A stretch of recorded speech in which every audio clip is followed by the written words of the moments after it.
کیسے آئے ہو یہاں؟ وہ جواب میں عرض کرنے لگا جی میں حاضر ہوا ہوں کہ میرا بیٹا آپ کی قید میں ہے، اپنے بیٹے کو چھڑانے کے لیے آیا ہوں۔ اللہ کے رسول مسکرائے، فرمایا اچھا بیٹے سے ملنے آئے ہو، بیٹے کو چھڑانے آئے ہو، یہ ہاتھ میں ننگی تلوار کیوں ہے؟ یہ ہاتھ میں تمہاری تلوار کیوں ہے؟ اب وہ جھوٹ بولنے لگا، مسلسل جھوٹ پہ جھوٹ بول رہا ہے، اس لیے کہ وہ سوچ رہا تھا کہ میں جس سے بات کر رہا ہوں وہ تو عبداللہ کا یتیم ہے، میں جس سے بات کر رہا ہوں یہ عبد المطلب کا پوتا ہے، میں جس سے بات کر رہا ہوں یہ قاسم عبداللہ اور طاہر کا باپ ہے، میں جس سے بات کر رہا ہوں زینب رقیہ ام کلثوم اور فاطمہ کا ابا ہے، میں ان سے بات کر رہا ہوں جو مکہ سے ہجرت کر کے مدینہ تشریف لائے تھے، میں ان سے بات کر رہا ہوں۔ لہٰذا وہ کہنے لگا یا رسول اللہ آپ میری تلوار کو نہ دیکھیں، اس تلوار نے بدر میں کیا فائدہ دیا جو اب دے گی؟ ان تلواروں نے ہمیں بدر میں کیا فائدہ دیا جو اب یہ فائدہ دے گی؟ اللہ کے رسول مسکرائے، فرمایا عمیر جھوٹ کیوں بولتے ہو؟ سچ بولو نا، تم بتاتے ہو یا میں بتاؤں؟ یہ سوچ لو کہ تم سوچ رہے ہو کہ عبد المطلب سے کے پوتے سے بول رہا ہوں، تم یہ سوچ رہے ہو کہ میں عبداللہ کے یتیم سے بات کر رہا ہوں، یہ بھول گئے ہو کہ تم محمد الرسول اللہ سے بات کر رہے ہو، یہ بھول گئے ہو کہ مجھے خبر دینے والا کوئی اور ہے، خبر دینے والے کی خبر غلط نہیں ہوتی، خبر سنانے والے کی خبر غلط نہیں ہوتی۔ عمیر مجھے یہ بتاؤ کہ آنے سے پہلے صفوان کے ساتھ بند کمرے میں تمہاری باتیں کیا ہوئی تھی؟ مجھے وہ بھی تو بتاؤ نا، تمہاری باتیں کیا ہوئی تھی؟ عمیر کا سر جھک گیا، تلوار ہاتھ سے چھوٹ گئی، اب اسے سمجھ آئی میں کس سے بات کر رہا ہوں۔ کہنے لگا آیا تو تھا بیٹے کو چھڑانے کے لیے، اب ساری زندگی کے لیے غلامی کا طوق گلے میں ڈالنے کے لیے تیار ہوں، مجھے کلمہ پڑھا دیجیے۔ خبر دینے والے کی خبر غلط نہیں ہوتی، خبر سنانے والے کی خبر بھی غلط نہیں ہوتی۔ میں وہ خبر سنانے لگا ہوں، بلکہ ایک مثال اور دیکھیں، حدیث شریف میں آتا ہے نبی اکرم صلی اللہ علیہ وسلم نے جب دیکھا کہ سن 6 ہجری میں جو معاہدہ ہوا تھا مشرکین مکہ کے ساتھ، صلح کا، امن کا معاہدہ، صلح حدیبیہ جس کو کہا جاتا ہے، مشرکین نے اس کی خلاف ورزی کر لی، معاہدے کو توڑ دیا۔ وہ تو 10 سال کے لیے تھا، انہوں نے تو دوسرے سال ہی اسے توڑ دیا۔ تو اللہ کے رسول صلی اللہ علیہ وسلم نے مکہ کی طرف جانے کی تیاری شروع کر دی، خاموشی سے تیاریاں ہو رہی ہیں تاکہ مکہ والوں کو پتہ نہ چلے۔ پہلے وہ آتے تھے، بدر تک وہ آئے تھے، احد تک وہ چل کر آئے تھے، خندق تک وہ چل کر آئے تھے، اب ہماری باری ہے، ہم نے چل کے جانا ہے مکہ تک، اب ہم ان کے پاس جائیں گے۔ اب جو ہے ہماری جنگ وہ دفاعی نہیں ہوگی بلکہ اقدامی ہوگی، ہم نے آگے چلنا ہے، ہم نے آگے بڑھنا ہے، لیکن پروگرام کو خفیہ رکھا جا رہا ہے۔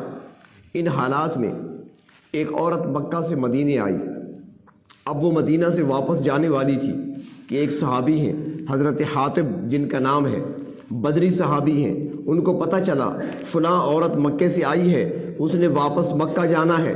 یہ اس کے پاس پہنچ گئے اور ایک خط اس عورت کو دیا کہ یہ جا کر مکہ والوں کو دے دینا، مکہ کے سرداروں کو میرا یہ خط پہنچا دینا، خفیہ طریقے سے لے جانا، اس میں خفیہ راز لکھا ہوا ہے۔ چنانچہ اس عورت نے خط کو اپنے پاس چھپا لیا، سفر پہ روانہ ہوئی، اونٹنی پہ سوار ہوئی، مدینہ شہر سے باہر نکل گئی۔ اللہ کے محبوب مسجد نبوی کے اندر تشریف فرما ہے، آپ نے فرمایا علی جلدی آؤ، حضرت علی آ گئے، حضرت مقداد کو بلایا، حضرت زبیر کو بلایا، فرمایا تم تینوں چلے جاؤ فلاں جگہ، اس راستے میں، وہ راستہ جو مکہ کی طرف جاتا ہے، اس راستے میں ایک باغ ہے جسے خاخ کا نام دیا جاتا ہے، اس باغ میں تمہیں ایک عورت ملے گی، اس کے پاس ایک خط ہے، اس سے لے کر آؤ۔ اب یہ تینوں جلیل القدر صحابہ گھوڑوں پہ سوار ہوتے ہیں، تیز رفتار گھوڑوں کو دوڑاتے ہوئے اس مقام پہ پہنچے، اسی باغ میں وہ عورت موجود تھی۔ حضرت علی نے جا کر کہا تمہارے پاس خط ہے، وہ خط ہمارے حوالے کر دو۔ وہ عورت کہنے لگی میرے پاس تو کوئی خط نہیں۔ تلاشی لی گئی، سارا سامان کھولا گیا، کوئی خط نہیں نکلا، کوئی خط نہیں نکلا۔ مقداد کہنے لگے علی خط تو نہیں ہے اس کے پاس۔ حضرت علی نے فرمایا نہ خبر دینے والے کی خبر غلط ہے، نہ خبر سنانے والے کی خبر غلط ہے، خط یقیناً ملے گا۔ اس عورت سے مخاطب ہو کر کہتے ہیں کہ خط نکال دو ورنہ ابھی ہم تمہیں ننگا کر دیں گے، ننگا کر کے خط کو برآمد کریں گے۔ جب اس عورت نے دیکھا کہ معاملہ سنجیدگی کی طرف جا رہا ہے، جو علی المرتضیٰ کہہ رہے ہیں وہ کر بیٹھیں گے، وہ کر کے دکھائیں گے، مجھ سے ہر حال میں خط وصول کریں گے، چنانچہ وہ عورت کہنے لگی ذرا آپ اپنا رخ دوسری طرف کریں۔ انہوں نے رخ دوسری طرف کیا۔ اس نے اپنے سر کے بالوں میں خط رکھا تھا، اس کے اوپر جوڑا باندھا ہوا تھا، جوڑا کھولا، اندر سے خط نکالا، علی المرتضیٰ کے حوالے کیا۔ حضرت علی المرتضیٰ خط لے کر اللہ کے محبوب کی خدمت میں لے کر آئے، دنیا والوں کو بتا دیا نہ خبر دینے والے کی خبر غلط ہے نہ خبر سنانے والے کی خبر غلط ہے، خبر دینے والا بھی سچا، خبر سنانے والا بھی سچا۔ اس موقع پر اللہ کے محبوب نے، بات کو مکمل کر لوں، میری وہ بات عنوان مکمل ہو گیا لیکن بات ادھوری نہ رہ جائے، اللہ کے رسول نے حضرت حاتب کو بلایا جنہوں نے خط لکھا تھا۔ حاتب تو نے کیا کیا؟ یہ خط تم نے لکھا ہے، ہمارے ہاتھوں تک پہنچ چکا ہے، یہ خط تم نے لکھا ہے، اور کیوں لکھا ہے؟ حضرت حاتب سر جھکائے بیٹھے ہیں، عرض کرتے ہیں یا رسول اللہ صلی اللہ علیہ وسلم، خبر دینے والے آپ کو خبر دے دیں گے، وہ آپ کو بتا دیں گے کہ میرے دل میں ایمان سچا ہے، میں سچا پکا مومن ہوں، نہ میں نے اسلام کو چھوڑا ہے، نہ میں مرتد ہوا ہوں، نہ میں نے اسلام سے غداری کی ہے۔ بات صرف اتنی ہے کہ ہماری تیاری ہو رہی ہے مکہ والوں کے خلاف، اور مجھے معلوم ہے اس بار آپ چلیں گے، اللہ کی مدد نصرت آپ کی اور ہمارے ساتھ ہوگی، ہمیں روک کوئی نہیں سکتا، لیکن میں مکہ والوں پر احسان کرنا چاہتا تھا، اس لیے کہ تقریباً جتنے مہاجر یہاں پر ہجرت کر کے آئے ہیں ان کے رشتہ دار مکہ میں ہیں، ان کے دوست و احباب مکہ میں ہیں، اور میرا وہاں پر کوئی رشتہ دار نہیں ہے، میرے بچے وہاں پر ہیں، میرا ساز و سامان وہاں پر ہے، میں مکہ والوں پر احسان کرنا چاہتا تھا تاکہ میرے بچوں کا وہ خیال رکھیں، یہی مقصد تھا، اس کے علاوہ کوئی مقصد نہیں۔ حضرت فاروق اعظم کا ہاتھ تلوار کے دستے پہ ہے، عرض کرتے ہیں اللہ کے محبوب اجازت دیں منافق کی گردن اڑا دوں، جھوٹ بولتا ہے۔ اللہ کے رسول نے فرمایا عمر رک جا، جانتے نہیں ہو یہ حاتب ہے، یہ بدری صحابہ ہے، اور بدری صحابہ وہ ہیں جن کے بارے میں اللہ فرما چکے ہیں کہ آج کے بعد یہ جو کچھ کرتے رہیں گے ان سے پوچھا نہیں جائے گا، ان کی مغفرت تو ہو چکی ہے ہمیشہ کے لیے۔ اور حاتب پکا مومن ہے، پکا مسلمان ہے، اس کے دل میں کفر نہیں ہے، اس کے دل میں نفاق نہیں ہے، جو یہ کہہ رہا ہے وہ سچ کہہ رہا ہے، کیونکہ خبر دینے والے کی خبر سچ ہے، خبر دینے والے کی خبر سچ، خبر سنانے والے کی خبر بھی سچ۔ اس دور میں آپ تشریف لائے دنیا میں، جس دور میں اللہ کی محبت میں بہت سے لوگ لگے ہوئے تھے، بڑی محنتیں ہو رہی تھیں، اللہ کو راضی کرنے کے لیے، اللہ کو خوش کرنے کے لیے دعویٰ کیا جا رہا تھا کہ ہمیں اللہ سے بڑی محبت ہے۔ کرتے کیا تھے؟ عیش و عشرت کو چھوڑ دیا تھا، ایسے لوگ تھے جنہوں نے گھر بار کو چھوڑ دیا تھا، ایسے لوگ تھے جنہوں نے بیوی بچوں کو چھوڑ دیا تھا، جنگلوں کا رخ کیا تھا، جن کو راہب کہا جاتا ہے، انہوں نے رہبانیت اختیار کر لی تھی، سب کچھ چھوڑ کر، شہروں کو چھوڑ کر، شہروں کی آبادی کو چھوڑ کر، شہروں کی رنگینیوں کو چھوڑ کر جنگلوں میں جا کر غاروں میں بیٹھ گئے تھے۔ کس لیے بیٹھے ہو؟ اللہ کی محبت میں بیٹھے ہیں۔ کچھ ایسے تھے جنہوں نے آگ جلا رکھی تھی، آگ کے شعلوں کے آگے سر جھکا رہے تھے، بھئی کیا کر رہے ہو؟ اللہ کی محبت میں کر رہے ہیں۔ کچھ ایسے تھے جنہوں نے لکڑی اور پتھر اور مٹی کے بت بنا کر سامنے رکھے تھے، ان کے سامنے جھک رہے تھے، ان کے سامنے ہاتھ باندھ کر کھڑے تھے، بھئی کیا کر رہے ہو؟ اللہ کی محبت میں کھڑے ہیں۔ لِيُقَرِّبُونَ إِلَى اللَّهِ زُلْفَىٰ، یہی ہمیں اللہ کے قریب لے جانے والے ہیں، لہٰذا ان کے ذریعے سے اللہ تک پہنچنا چاہتے ہیں۔ ایسے لوگ تھے جو گنگا اور جمنا میں ایک ٹانگ پر کھڑے ہوئے تھے، ریاضت کر رہے تھے، مشقت کر رہے تھے، بھئی کیوں کر رہے ہو؟ کیا کر رہے ہو؟ اللہ کی محبت میں کر رہے ہیں، اللہ تک پہنچنا چاہتے ہیں، اللہ کی محبت حاصل کرنا چاہتے ہیں۔ مختلف انداز سے لوگ، کوئی پتھر کے آگے سجدے میں پڑا ہے، کوئی رکوع میں کھڑا ہے، کوئی کسی کے آگے ہاتھ پھیلائے کھڑا ہے، کسی نے کوئی راستہ اختیار کیا، کسی نے باپ دادا کے راستے کو اختیار کیا، وہ ہمارے باپ دادا ایسے کرتے تھے۔ مقصد کیا ہے؟ ہم اللہ سے محبت کرنے والے ہیں، باپ دادا کے طریقے پر چل کر ہم اپنے رب کو بنا لیں گے، اپنے رب کی رضا حاصل کر لیں گے۔ کچھ وہ تھے جو سمجھتے تھے کہ ہمارے خاندانی رواجات، ہمارے اپنے خاندان کے اور قوم کے رسومات، یہ ہمارے لیے رب تعالیٰ کی محبت کے حاصل کرنے کا ذریعہ ہے۔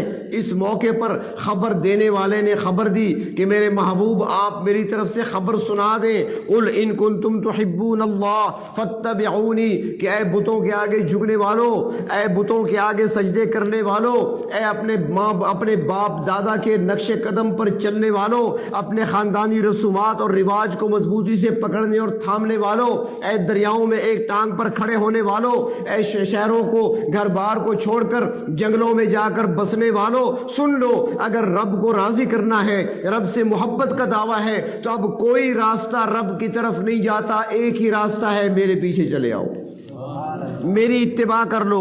قل ان کنتم تحبون اللہ فاتبعونی، اللہ کی محبت کا دعویٰ ہے تو چھوڑ دو سارے باتیں، چھوڑ دو سارے راستے، میرے پیچھے چلے آؤ، میری اتباع کر لو، میرے دامن کو پکڑ لو، میرے دامن کو تھام لو۔ اچھا اللہ کے محبوب خبر تو آپ دے رہے ہیں، آگے خبر دینے والے نے آگے کیا فرمایا کہ کیا پھر ہمیں اللہ کی محبت حاصل ہو جائے گی؟ خبر دینے والے نے آگے کیا فرمایا کہ کیا پھر ہم کامیاب ہو جائیں گے؟ خبر دینے والے نے آگے کیا فرمایا کہ پھر ہمیں انعامات ملیں گے، ہم جنت کے مستحق بن جائیں گے؟ خبر سنانے والے نے خبر سنائی کہ خبر دینے والا یہ کہہ رہا ہے کہ یحببکم اللہ، اگر تم میرے پیچھے آؤ گے پھر یہ نہیں کہ تم اس سے محبت کرو گے، تم اس کے پیارے بن جاؤ گے۔ یحببکم اللہ، اللہ پھر تم سے محبت کرے گا۔ وہ کیسے کرے گا آپ سے محبت؟ وہ ہم سے کیسے محبت کرے گا؟ فرمایا میری اتباع کر کے تو دیکھو، کھانے کے لیے بیٹھے ہو، کھانے کے لیے بیٹھے ہو، دسترخوان لگ گیا، کھانے کے لیے بیٹھ گئے، اب ایک آدمی کہتا ہے کہ یار کھانے کے لیے سنت طریقہ کیا ہے؟ میرے آقا صلی اللہ علیہ وسلم، اللہ کے محبوب صلی اللہ علیہ وسلم اس طریقے سے بیٹھ کر کھانا تناول فرمایا کرتے تھے۔ اب یہ جوان اس طریقے پہ بیٹھتا ہے جس طریقے پہ اللہ کے رسول نے بیٹھ کر کھانا تناول فرمایا، جب یہ اس طریقے پہ بیٹھتا ہے یحببکم اللہ، اللہ اسے پیار سے دیکھتے ہیں۔ مقصد سمجھ لیں، اللہ تعالیٰ اس کو محبت کی نظر سے دیکھتے ہیں، پیار کی نظر سے دیکھتے ہیں کہ بندہ میرا گناہگار ضرور ہے لیکن دیکھو شباہت تو میرے محبوب کی اختیار کر رکھی ہے۔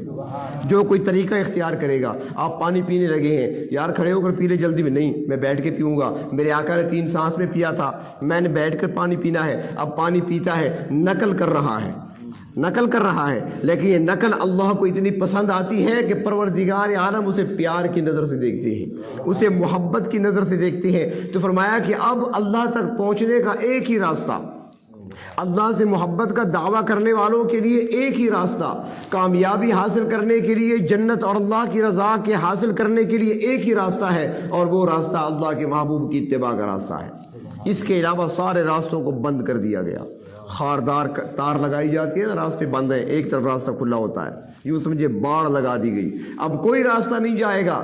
اب اگر کوئی تورات پر عمل کرتے ہوئے جانا چاہے تو بھی نہیں جا سکتا، اگر کوئی انجیل پر عمل کرتے ہوئے جائے تو بھی نہیں جا سکتا، اب اگر کوئی زبور کو پڑھتے ہوئے چلا جائے تو بھی نہیں جا سکتا، اب اگر ابراہیم خلیل کا کلمہ پڑھتے ہوئے جائے تو بھی نہیں جا سکتا۔ اب ایک ہی راستہ ہے، محمد الرسول اللہ کی تابعداری کرتے ہوئے انسان اللہ تک پہنچ سکتا ہے۔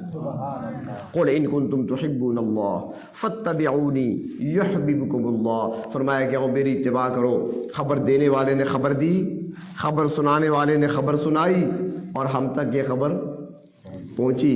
اب عمل کس نے کرنا ہے؟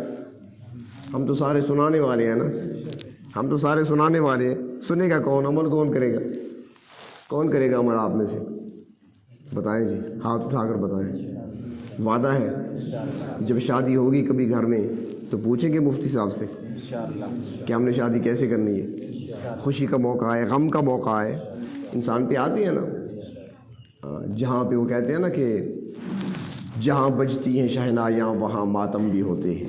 ابھی ہم آ رہے تھے تو راستے میں ایک جگہ ہم فاتح خانی کے لیے رکے، وہاں پر فوتگی ہو گئی تھی فاتح خانی کی، اور پھر جب باہر نکلے 2 قدم گئے تو آگے ڈھول بج رہے تھے۔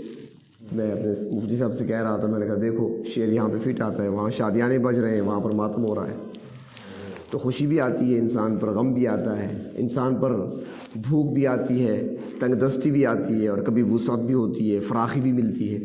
تو ایک بندے کو ہر وقت پوچھنا چاہیے، کیونکہ ہم نے یہاں پر اللہ کو راضی کرنا ہے، یہ قید خانہ ہے مومن کے لیے، یہ راحت کی جگہ نہیں ہے۔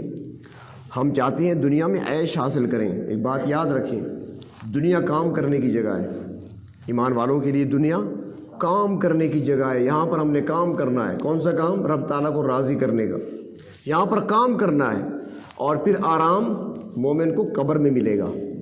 دنیا کام کی جگہ مومن کے لیے، قبر آرام کی جگہ، اور عیش کی جگہ جنت ہے۔ ما تشتہی انفسکم، جو چاہو گے ملے گا۔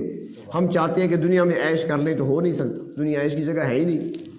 تو اس لیے اگر ہم یہاں پر اللہ کو راضی کر لیں، اور اللہ راضی کب ہوتے ہیں؟ جب ان کے محبوب کا اتباع کر لیا جائے، ان کی سنتوں کو اپنایا جائے، ان کے طریقوں کو اپنایا جائے، ایک ایک ادا کو اپنایا جائے۔ صحابہ کرام نے اسی پر عمل کیا تھا۔ صحابہ کو جو مقام ملا ہے کس بنا پہ ملا ہے؟ انہوں نے ہر ادا کو اپنایا کہ ہم نے ایسے ہی کرنا ہے۔ مفتی صاحب بیٹھے ہیں، ان سے پوچھے کہ جب صحابہ کرام بیٹھے ہوتے تھے تو پھر وہ کوئی کام کرتے، دوسرے سے کہتے تھے یار سنو غور سے، ہاکذا رأیت رسول اللہ صلی اللہ علیہ وسلم، میں نے اس طرح اللہ کے محبوب کو دیکھا تھا کرتے ہوئے، ہاکذا سمعت رسول اللہ صلی اللہ علیہ وسلم، میں نے اس طرح اللہ کے رسول سے سنا تھا۔ ہر بات پر بتاتے تھے کہ اس طرح آپ نے فرمایا تھا، میں اس طرح کروں گا۔ یہ ان کا مزاج تھا۔ تو آج ہم بھی اگر اسی جذبے کو اپنا لیں، اور اسی میں ہماری دنیا کی عزتیں بھی ہیں۔ مسلمان کو عزت اس وقت ملے گی جب یہ اللہ اور اس کے رسول کی اطاعت میں آئے گا۔ جب یہ دوسری طرف جائے گا تو پھر پٹائی ہوگی اس کی۔ جو جتنا پیارا ہوتا ہے نا اس کو سزا بھی کڑی ملتی ہے۔ اس امت کو اللہ نے بڑا شرف دیا۔ ساری امتوں میں اس امت کو اللہ رب العزت نے زیادہ فضیلت عطا فرمائی ہے۔ بارہا آپ سنتے ہیں، جماعت والے حضرات سناتے رہتے ہوں گے کہ انبیاء علیہ السلام بھی خواہش کیا کرتے تھے کاش ہم آپ کے امتی ہوتے۔ اس امت کو بڑا شرف ملا ہے، لیکن یہ امت جب بگڑے گی، جب یہ امت بگڑے گی تو پھر ان کو سزا، ان سے سزا بھی ان کے ذریعے سے ان کو ملے گی جو پہلے سے غضب یافتہ ہے۔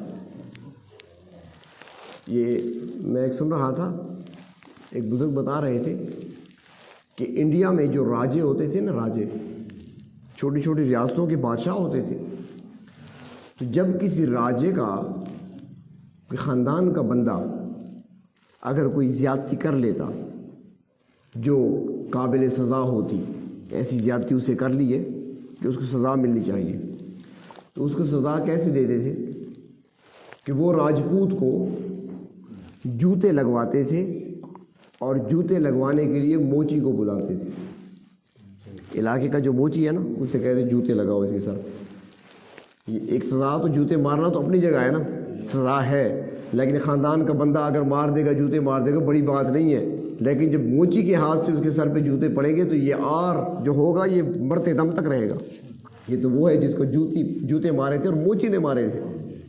تو یہ امت جب نافرمانی پہ آئے گی تو اللہ رب العزت نے اس کو سزا دینے کے لیے بھی اس قوم کو باقی رکھا ہوا ہے جس پر پہلے سے بھی غضب نازل ہوا، جو پہلے سے ملعون قوم ہے، جس کو ہر نماز میں کہتے ہیں غیر المغضوب علیہم، وہ مغضوب قوم یہود، ان کے ہاتھوں سے سزا ملے گی جب یہ نافرمانی پہ آئیں گے۔ آج ہم پٹ رہے ہیں ان کے ہاتھوں سے، مغضوب قوم کے ہاتھوں سے پٹ رہے ہیں، ضالین گمراہوں کے ہاتھوں سے پٹ رہے ہیں۔ وجہ کیا ہے؟ ہم نے نافرمانی کا راستہ اختیار کیا۔ اس لیے زندگی اللہ نے دی ہے ہمیں تو ہمارے لیے کامیابی، دنیا کی عزتیں بھی اور دنیا کی فتح و نصرت بھی ہماری وہ اللہ کے محبوب کی اتباع میں ہے۔ بارہا آپ نے سنا ہوگا کہ میدان کارزار میں کفر و اسلام برسر پیکار ہیں، ایک طرف مسلمانوں کی فوجیں، ایک طرف کفار کی فوجیں، لڑائی ہو رہی ہے، فتح نہیں ہو رہی، روزانہ گھمسان کرن پڑتا ہے، شام تک برابر۔ امیر لشکر نے اپنے سارے سپاہیوں کو جمع کیا، لشکر کو جمع کیا۔ کوئی بات کیا ہے؟ سوچو، ہم مسلمان ہیں، کلمہ پڑھنے والے ہیں، حق پہ ہیں، وہ باطل ہیں، وہ کفر ہے، یہاں ہمارے پاس اسلام ہے، اللہ کے نبی کا کلمہ پڑھنے والے ہیں۔ پہلے تو ہم جس طرف جایا کرتے تھے فتوحات ہمارے قدم چومتی تھی، اب یہاں کئی دن ہو گئے روزانہ لڑائی ہوتی ہے، فتح نہیں ہو رہی۔ بات کیا ہے؟ ہم سے کوئی غلطی ہو رہی ہے؟ کبھی وہ دور تھا جب اپنی غلطیوں پہ نظر ہوا کرتی تھی، آج ہماری نظر دوسروں کی غلطیوں پہ ہوتی ہے، کبھی اپنی غلطی پہ سوچے ہی نہیں ہے۔ اور جب تھوڑی سی تکلیف ہوتی ہے، تھوڑی سی تکلیف، صبح سے لے کر شام تک اللہ کی نافرمانی کرتے ہیں ہم، شام سے لے کر صبح تک چاہے تاریکی ہو چاہے روشنی، ہم اللہ کی نافرمانی میں لگے ہیں، گناہ کرتے ہیں۔ پھر جب تھوڑی سی تکلیف پہنچتی ہے کیا کہتے ہیں؟ پتہ نہیں کیرا گناہ تھی گی، کیا ایک گناہ ہوا ہے؟ ہاں یہ اگر کہتے پتہ نہیں کون سی نیکی میں نے کر دی پھر تو ٹھیک تھا، نیکیاں بہت کم کرتے ہیں ہم، باقی تو سارے گناہ ہی گناہ ہیں۔ تو ہم نے کبھی اپنے گناہوں کو گناہ سمجھا ہی نہیں ہے. پتہ نہیں کون سا گناہ ہو گیا مجھے سزا ملی ہے. بھئی ایک گناہ ہے تمہارا کوئی؟ ہم تو سراپا گناہ ہے. بولنے میں جھوٹ ہے، وعدہ خلافی ہے، دھوکہ ہے، فریب ہے، سب کچھ ہے ہمارے اندر. کون سی برائی ہے جو ہمارے اندر نہیں ہے؟ ساری برائیاں ہمارے اندر ہیں. تو وہ لوگ اپنی غلطیوں پہ نظر کیا کرتے تھے کہ ہم سے کوئی غلطی ہو رہی ہے. تو مشورہ ہو رہا ہے، سارے بیٹھے ہیں، سوچ رہے ہیں، سارے سر جھکائے بیٹھے ہیں کون سی غلطی ہو رہی ہے. ایک طرف سے آواز آئی، امیر صاحب مجھے یاد آ رہا ہے. جی کیا ہوا؟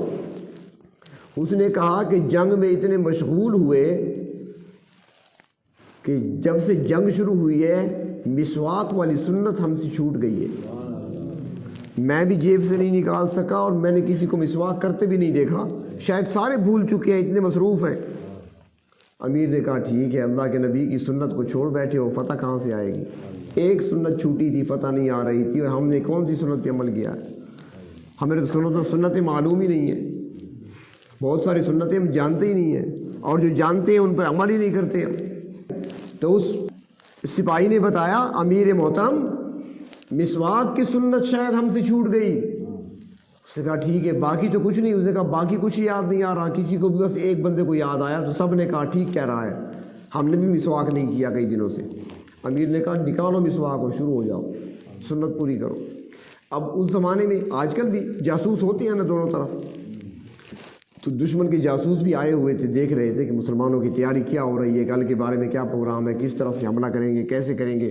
وہ دیکھ رہے، انہوں نے دیکھا نا تو سارے بیٹھ گئے، وہاں بیٹھا ہے وہاں بیٹھا ہے، اور سارے لگے ہوئے مسواک کر رہے ہیں. وہ جاسوس دوڑ کر گئے اپنے لشکر کو اور جا کر سیدھا امیر کے پاس گئے. اپنے امیر سے کہتے ہیں، کمانڈر ان چیف سے کہتی ہیں کہ کمانڈر صاحب، امیر صاحب، ہماری بہتری اسی میں ہے کہ ہم بھاگ جائیں. اس نے کہا کیوں، کیا ہوا؟ اس نے کہا اب تک تو وہ تلواروں سے لڑتے رہے نا، اب انہوں نے مشورہ کیا ہے، بڑے غصے میں ہیں، دانتوں کو تیز کر رہے ہیں، کل ہمیں کچا چبائیں گے، کل ہمارا گوشت کھانے کا پروگرام ہے ان کا، نکل جاؤ. مسواک کی سنت پوری کی. صبح کو مسلمان اٹھے، میدان خالی ہو چکا تھا، کافر بھاگ چکا تھا.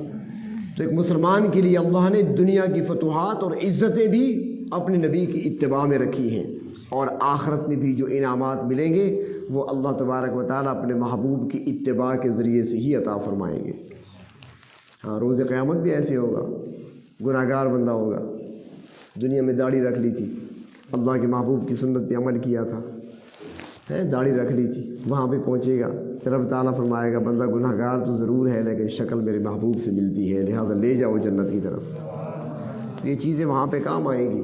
تو اس لیے ان پروگرام کا اور جلسوں کا، دروس کا مقصد یہی ہوتا ہے کہ کچھ ہم سنیں اور اس کے بعد اس پر عمل کرنے کا ارادہ بھی کریں، نیت بھی کریں. لیکن نیت وہ چلے والی نیت نہیں، ہاں وہ پہلے سے دل میں یہ ہوتا ہے کہ جانا نہیں ہے بلکہ لکھوانا ہے، صرف وہ نیت نہیں، پکی نیت اور ارادہ کریں. اور پھر دیکھیں جب آپ نیت کریں گے تو رب تعالیٰ آپ کے لیے راستے کھولیں گے. اللہ تعالیٰ فرماتی ہیں خود، والذین جاہدوا فینا لنہدینہم سبلنا. ارادہ کر لیں، پھر دیکھیں، آپ قدم اٹھائیں، پھر رب تعالیٰ خود سنبھال لیتے ہیں. ارادہ پکا ہو. بچہ ہوتا ہے نا چھوٹا، یا بچی ہوتی ہے گھروں میں، تو سب گھروں میں ہوتی ہے، جب اس کو چلنا سکھاتے ہیں نا، جب وہ سال کا ہو گیا بچہ، چلنا سکھاتے ہیں تو کیا کرتے ہیں، سامنے کھڑا کر دیا، ماں ہے، باپ ہے، بڑا بھائی ہے، بڑی بہن ہے، سامنے بیٹھ گئی ہاتھ پھیلا کر، اسے بلاتے ہیں آؤ. اب وہ آہستہ آہستہ قدم اٹھاتا ہے. جب دیکھتی ہے نا کہ قدم اس کے لڑکھڑانے لگے، گرنے لگا ہے، اس کو پکڑ لیتے ہیں، گرنے نہیں دیتے. رب تعالیٰ فرماتے ہیں میرے بندے تم چلنے کی کوشش کرو، گرنے میں نہیں دوں گا، میری رحمت تھام لے گی تمہیں، تم آؤ صحیح، ارادہ کرو، نیت کرو، قدم اٹھاؤ. تو اللہ تبارک و تعالیٰ بلا رہے ہیں، دعوت دے رہے ہیں. تو اللہ تبارک و تعالیٰ نے خبر دی، اللہ کے محبوب صلی اللہ علیہ وسلم نے خبر سنائی، ہم تک پہنچی، اور وہ کیا کہ قل ان کنتم تحبون اللہ فاتبعونی یحببکم اللہ. فرمایا کہ اگر تم اللہ کی محبت چاہتے ہو اور دعویٰ ہے تمہارا اللہ کی محبت کا، تو پھر آؤ میرے محبوب کی اتباع کر لو. یحببکم اللہ، اللہ تبارک و تعالیٰ تم سے محبت کرنے لگیں گے، تم سے پیار کرنے لگیں گے.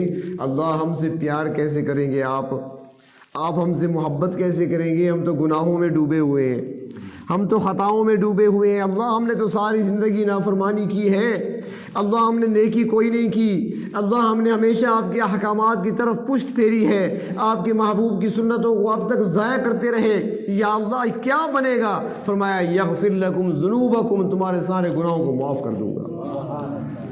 تو گناہ بھی معاف ہو جائیں گے، اللہ تعالیٰ محبت بھی فرمائیں گے۔ تو اس کو ہم نے حاصل کرنا ہے، تو اللہ تبارک و تعالیٰ اپنے محبوب صلی اللہ علیہ وسلم کی کامل اتباع نصیب فرمائے، اور اللہ رب العزت ہماری آج کی اس مجلس کو اپنی بارگاہ میں قبول فرمائے، اور اس انداز سے قبول فرمائے کہ آج کی اس مجلس کی برکت سے ہم سب کی بخشش ہو جائے۔ وآخر الدعوانا الحمدللہ رب العالمین۔